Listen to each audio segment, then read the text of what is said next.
hozir ikkita toshni jog'ini quvvatida ushlab turdi. İkisini ağırlığı 64 kilo bo'ladi. Agar ishlamaydigan yigitlar bo'lsa toshni bir ko'tarib turaman. Lekin polvon jog'ni ustida ko'tardingiz, lekin hammasini bitta qilib. Polvon agar bir tushda ko'tarib berasiz. Yo oldin yelkada ko'tarasizmi? Har kim bir qarsak olib qo'llab tursiz. Qo'yinglar aşağıya mana.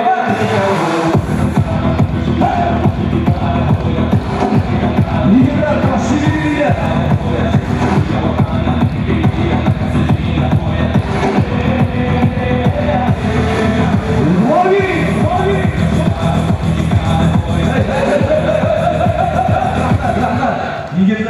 Yigitlar, bu tomosha murakkab holat sababiki grijani ham tezlatadigan, polvonni yelkalari sirqirab olib tushadi.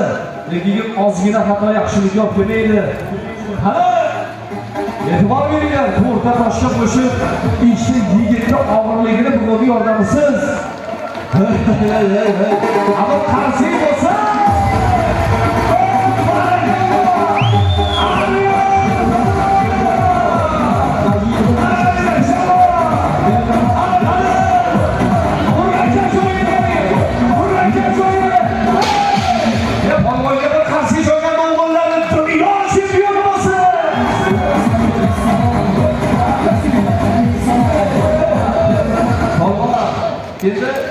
ben başarısını korurum ben.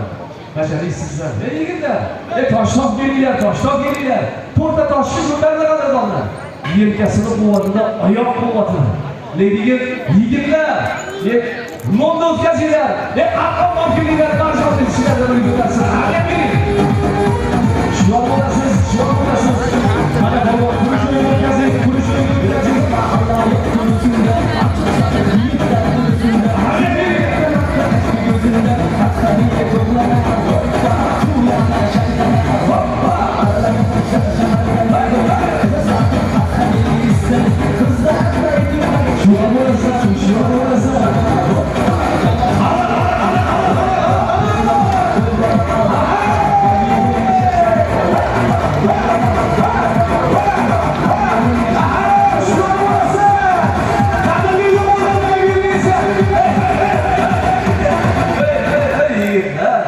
Polvonni toshga o'tirgandan mahkam toshga yopishinglar. Endi polvon, shu tomoshani Toshkentda o'ynayotganingizda oldin tishlaringiz toshlarga uzilib ketdi. Lekin ishlar ham protez. Mana og'irligi salkam 80 kilo polvon. Davron shohda og'irligi ham 80 kilo. Endi yigitlar yengillik qilasiz. Biz ikkalamizni og'irligimizni ko'tarasiz. Lekin xalqim, bu shoyatgan qarsingizga